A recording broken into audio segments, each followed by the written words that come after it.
Hey, what's up everyone? And welcome back to tip number 3 of 4 things I wish I knew when I started producing. Let's jump right in. So my third tip for you guys is transition and effects are king.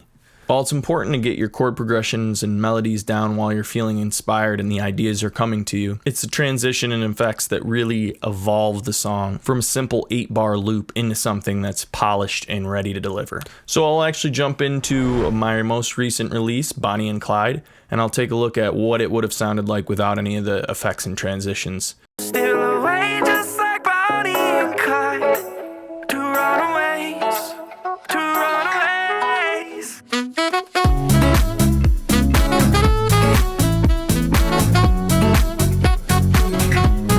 So there's without any effects, and I'll just add them all back on. We're still away just like Bonnie and Clyde, two runaways, two runaways.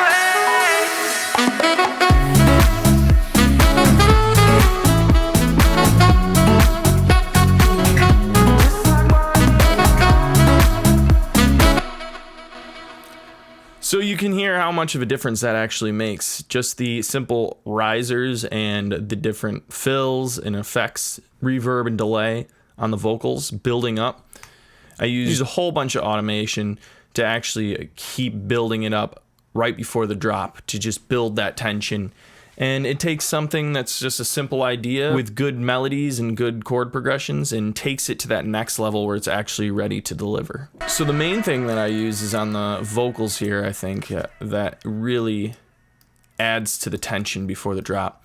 I just have automation going up right before the drop, and that's panning in a few different things, but mainly this bus send that's going to a replica delay by Native Instruments, and then from there that goes into a compressor and then into a Pro R from FabFilter.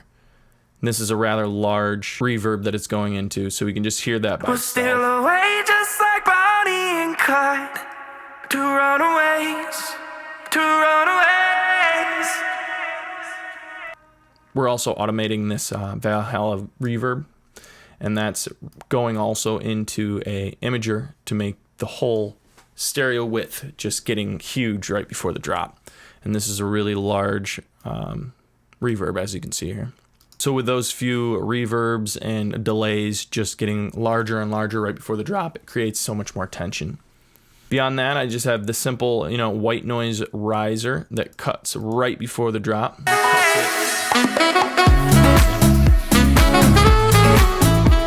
Again, those are really simple little things that you can add to your songs, but it just takes those simple ideas, those chord progressions and melodies that you already have, and it adds on to them and creates such a more polished and finished song that's ready to actually deliver. And that's why I say transitions and effects are king. So give it a try yourself. Take one of your songs that's just a simple chord progression and simple melody over it, and try to add some of these effects and transitions to it, and I promise you it'll take that simple idea and actually turn it into a more professional sounding song. So if you found this video useful, make sure to hit a like and subscribe, and come back next week for tip number 4, my final tip of 4 tips I wish I knew when I started producing. I'll see you in the next one.